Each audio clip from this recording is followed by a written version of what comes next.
Iceland is famous for its stunning scenery and unbelievable natural beauty. And this volcanic country is also famous for some delicious dishes and iconic foods that you need to try when you visit. In this video, we're eating our way across this jaw-dropping country and sharing some of the best foods and budget-friendly staples. So sit back, hit that like button, and we'll walk through the top foods you need to try when you visit Iceland. Our food tour is starting us off in Reykjavik, Iceland's vibrant capital. Reykjavik is famous for its cozy, colorful streets, lined with quaint shops, restaurants, and street art. After popping into the famous church at the top of the town, we wandered along to one of Iceland's most famous bakeries to try one of its iconic staples.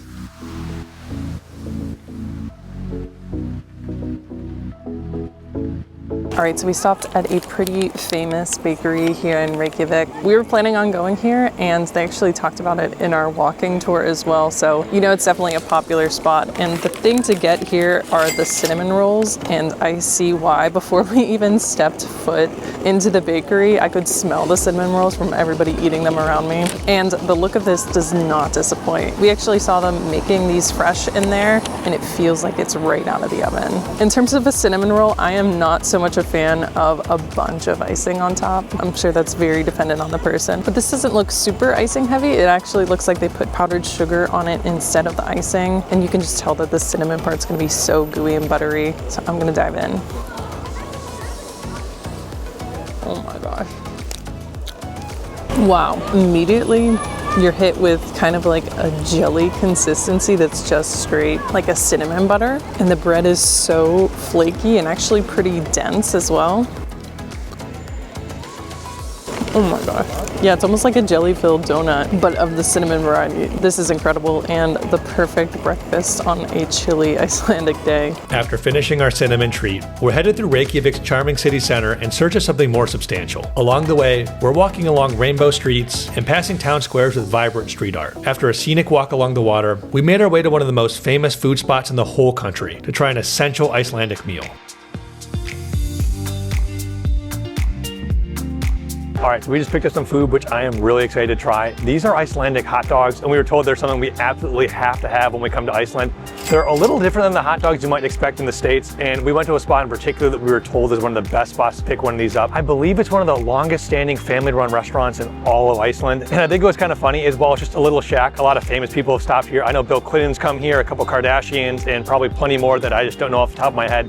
So if it's good enough for them, I'm hoping it's good enough for me. And this whole area is pretty cool. Behind me, you can see one of the big battleships of the Icelandic Coast Guard. There's a National Geographic ship to my right, and it's just a whole hive of energy down here. So even though the city's kind of tranquil, they're building stuff here, their ship's moving, and it's a pretty spot to go and pick up a hot dog. So I'm gonna tear into this first one here.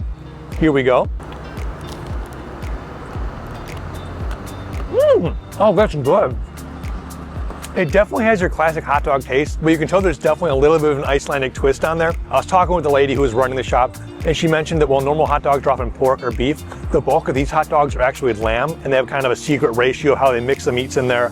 So it's mostly lamb, but there's a couple other meats in there as well. And I think what makes these hot dogs so interesting is the sauce. Normally when you think of hot dogs, you think of the bright red ketchup, the yellow mustard, and the green relish. And this one has this kind of monochrome brown sauce on there, and then some really electric yellow on there.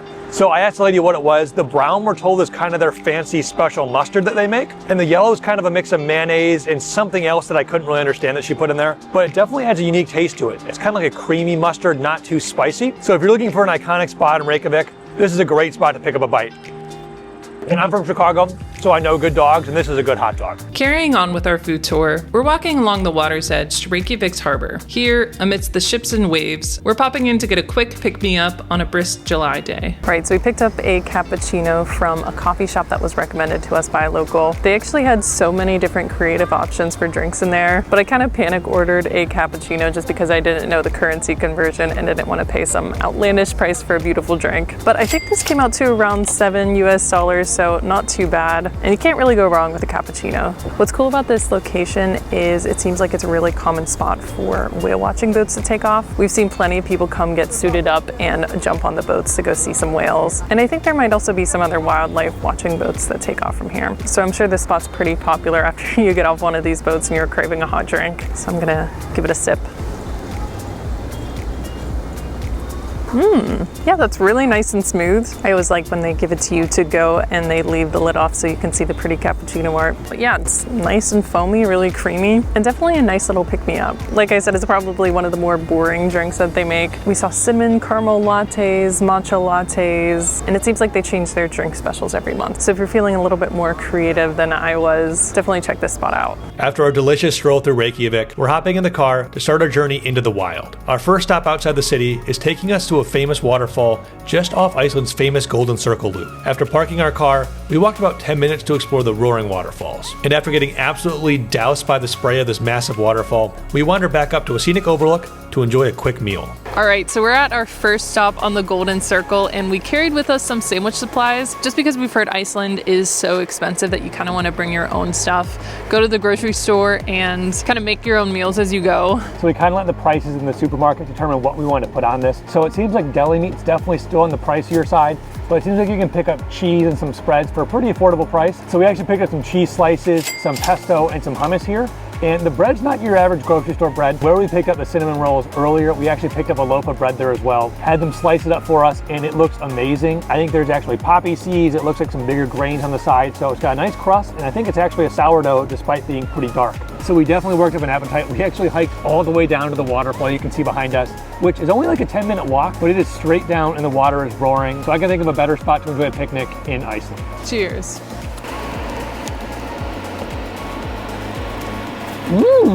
That is really good pesto. The cheese is really sharp, and honestly, this tastes as good as some of the other sandwiches we've been having across Europe. Would you say so? Yeah, we actually heard this tip online to actually pick up the bread from that bakery just because it's so good and it makes pretty much any sandwich you can make taste a little bit better. So we're gonna be enjoying this for a couple more spots along our trip.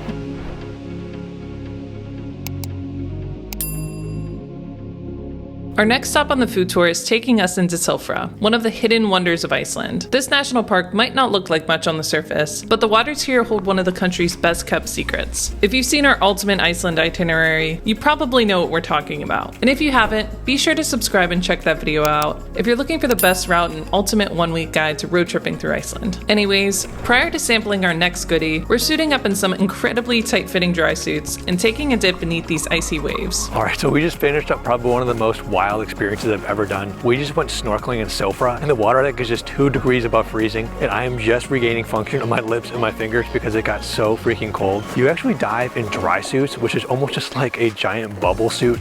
You kind of look like the Stay Puft Marshmallow Man as you enter the water. But what's so cool about this place is the water clarity. It's just crystal clear. You can see straight to the bottom, and you're actually swimming right through 2 tectonic plates. And it is like swimming in a fishbowl. So while the dry suit keeps you warm, your lips and your hands, like I said, get awfully cold.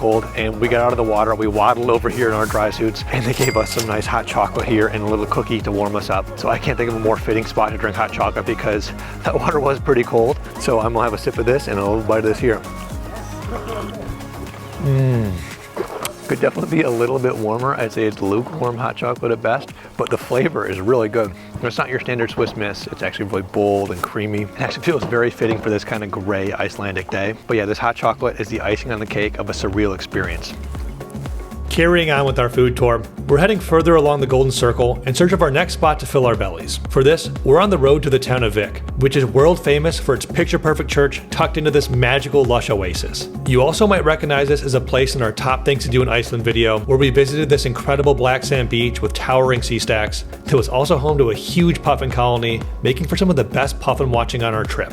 Seriously, this was probably one of our favorite spots in all of Iceland, and watching the puffins fly around here was no joke. We spent about 2 hours watching these birds fly back and forth from the water, and it was just absolutely incredible. Anyways, along the way, we're stopping at a scenic pull-off to try another tasty Icelandic treat.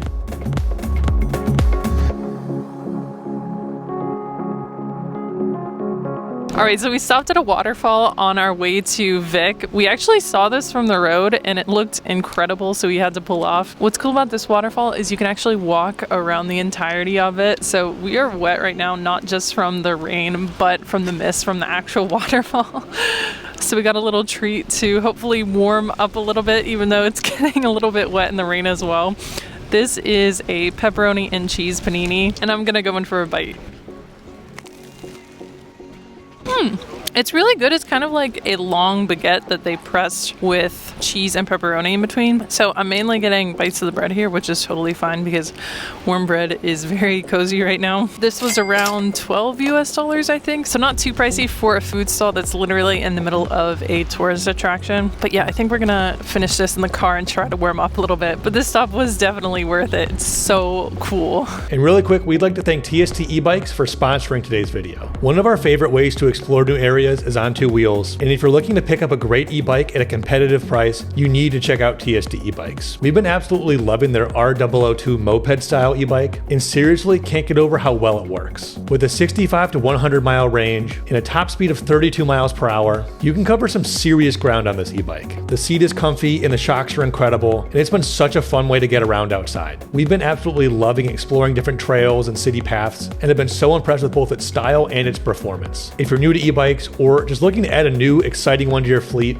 definitely check out TST e-bikes. We'll have a link to their website in the description box below. Thanks again to TST e-bikes. Now let's jump back to Iceland. The next stop on our food tour is taking us all the way to Iceland's famous Diamond Beach. This part of the country is famous for its neon blue icebergs that float out to sea. The area gets its name from the polished ice chunks that wash ashore its black sand beaches, and is a one-of-a-kind spot to take some photos and, if you're lucky, see some seals swimming in the bay. Or a dog or two if you're lucky. We're grabbing some breakfast here at a hotel just past Diamond Beach. And despite Michael causing a power outage for the whole hotel by heating up some instant noodles for dinner, we're hoping to have some better luck at breakfast. All right, we've made our way pretty far outside the Golden Circle right now. We're about 20 minutes from the Diamond Beach, and we haven't been there yet, but that's the main reason we came to this part of Iceland. As we were coming in, we saw several glaciers, which was so cool to see along the drive. And we even crossed a bridge where we saw several icebergs in the water as we were going over it. So this area is just Adventure City. And as we've quickly learned in Iceland, the food is definitely a little expensive. Grocery stores are okay, but if you want to have a sit-down experience at a restaurant, you're going to pay a pretty hefty premium. So one of the tips to save money here is to book a hotel that includes free breakfast, and that's what we did here. And believe it or not, this is actually plate 2 for me. I already wolfed down some eggs and some fun little pancakes. We're very much a acquire sustenance first, vlog second kind of family, so forgive me if I've already eaten something. But one thing I've not tried yet is this. I'm not even going to try to pronounce this because I'm pretty sure I'll butcher it, but I have no idea what it's going to taste like. It looks very, very Icelandic, and it was next to some Icelandic cheese, so I'm assuming this is something that you're supposed to try in the area. It's presented very pretty. It looks like it's in a handmade little ceramic dish, so I can't wait to try it here. Let's see what this is. No harsh smell, so that's good. Well, I am a dummy. I'm pretty sure that's whipped butter. I was thinking it was going to be something pretty adventurous. I'm pretty sure that's just butter, which is not a bad thing to eat, but I don't think that's worthy of a food tour, so sorry for wasting a couple seconds of your life. When I tried it with butter, everything changed. The other thing we have here is Icelandic cheese, which we've been eating a lot of cheese sandwiches. We've been usually just getting the cheapest cheese we can find, so it's nice to see something that's a little more local here. So, here we go. It's not too sharp at all. There's not much of a bite to it. It's actually a really neutral cheese, which is kind of nice when you're trying to balance with some of the saltier things like salami or pork. So for a nice budget-saving breakfast, I'm pretty happy here. All right, no trip to Iceland is complete without the next stop on our food tour, and that's Iceland's famous Blue Lagoon. The Blue Lagoon is a magical oasis of milky blue colored seawater heated by the volcanic activity just below the hot spring. They've built a spa here, and the water here is the perfect spot to relax after a long trip and try some tasty drinks in this one-of-a-kind atmosphere. All right, so we got ourselves a blue slushy. It's a little known fact that the reason the Blue Lagoon is blue is because people drop enough of these into it. Just kidding. It's kind of funny, we booked these tickets so long ago that I totally forgot that even the most basic package comes with a free drink and also a free face mask. So the lady up front told us to get the most expensive drink on the menu first, but this actually wasn't the most expensive, it just looked the most appealing to us. I think this is literally just a blueberry slushy, but it feels really fitting here, so I'm gonna go in for a taste. Oh my gosh, that straw is so tiny. Really good, tastes like your classic 7-Eleven slushy, but obviously a much nicer setting. I also think my brain was expecting more of a blue raspberry flavor, so it's kind kind of interesting to get like the blueberry spin on it. So I think Michael and I are gonna split this one, get some face masks, and go back for Michael's free drink as well. Cheers. So that's it for our Iceland food tour. Please do us a huge favor and hit that like button if you enjoyed it. And be sure to subscribe to see our other adventures from Iceland and all over the world. We have so many great videos coming up, so make sure you're subscribed so you can see where we're headed next. Thanks, and we'll see you in the next one. Bye.